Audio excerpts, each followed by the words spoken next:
Hey folks, welcome back. It's me, Andrew Chadwick, your certified strength coach here at the ETA. This week we're going to be talking about the progressions that we've gone through in terms of the shot put and the bucket toss. Now, when we're talking about the shot put and the bucket toss, it's rotary power. So throughout the whole kind of series, and we've got links to the videos down below, we've gone from a kneeling position where we've isolated the movement and forced the upper body to do a little more work and the trunk to do a little more work. We then elevated it and we did it standing, so standing shot put, standing bucket toss. And now we're talking about how we can transfer that and kind of translate it over into the golf swing to be able to create some overspeed. So I am holding the super speed sticks here that we have here at the ETA. And the system that we're using here is overspeed training. Well, it's still possible to apply that with some of the techniques that we use here at the ETA with the medicine balls and the slam balls. So the whole point of overspeed is be able to get your body moving as fast as you can. And you're trying to create as much power as possible with a lighter weight.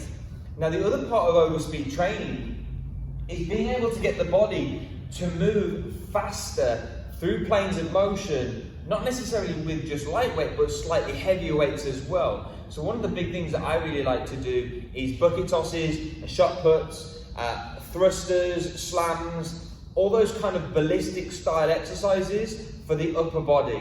And so we do jumping here at the ETA, we do broad jumps, we do squat jumps, single leg, rotary. We make sure that an athlete is durable and also has competency to be able to produce those movements and that power that they need in those movements for a golf swing. And so the two we're going to talk about today was the shot put and the bucket toss. So the first one we're going to look at is a shot put. Now, like I said, we've taken it from a kneeling position and we've taken it to a standing position. The kneeling is the isolation of the movement. The standing is the elevation. Now we're talking about translating that and using overspeed techniques to be able to get the body to move faster. And so the way in which we can do that is have us traveling into that shot put. So we don't see guys in the Olympics with that shot put here, just turn and throw it. They used to. But now what they do is start to add turns to the movement.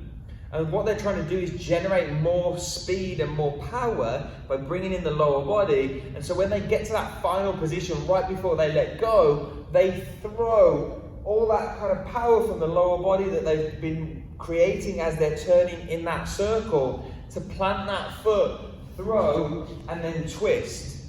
And so we want to kind of replicate that with the golf swing, but also our golf training. And so one thing that I really like to do, again, traveling shot put. So I'll go ahead, we want to make sure we do dominant and non-dominant sides as well. Always make sure you're doing your non-dominant sides. You're only as fast as your non-dominant side can break you. So the better you are on the non-dominant side, the better you're going to be on your dominant side. So we're going into our shot put position. I've got the slam ball here. I'm bringing it up close to my chin, collarbone area. So I'm going to set up, I'm going to take 2 steps, and on that second step, I'm going to plant my lead foot, and I'm going to drive as hard as I can to throw it on out. Okay? So it's going to look like this. We're loaded up. I can have another hand here for support. I'm going to step, throw. And what it's allowed me to do is create extra energy that I don't normally have when my feet are planted. So once we've isolated the movement, we've really got that ability to launch out with just the trunk. We've translated it and brought the legs in. As soon as we start to go overspeed now, I can really plant my foot. I'm loaded up on my right side, but as soon as I drive and I can throw harder and faster, I'm training my body to do that. Well, that's only going to translate into the golf swing.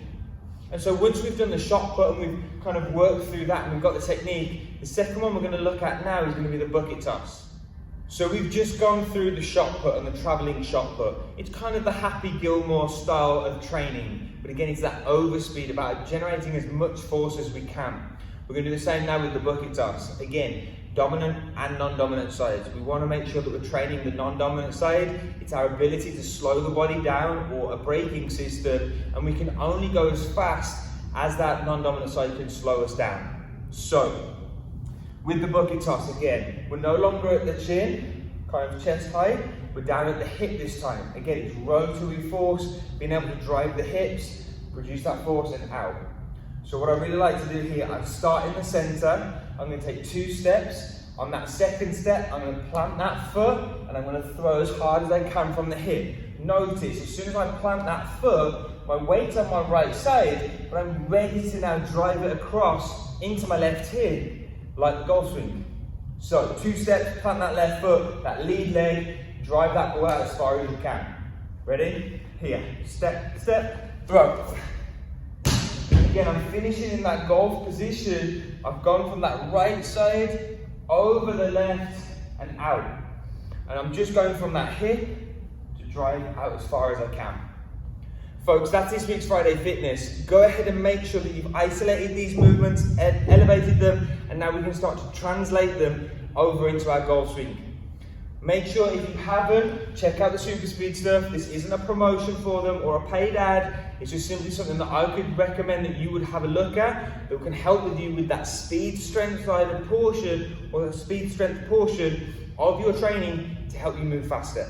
So make sure you try these 2 movements out. Once you've isolated and elevated your movements, you're going to start to see a really big carryover in your speed for your golf swing. Again, that's this week's Friday Fitness. I'm Andrew Chadwick, your certified strength coach here at the ECA. We'll be back next week with some more exercises for you. Take care.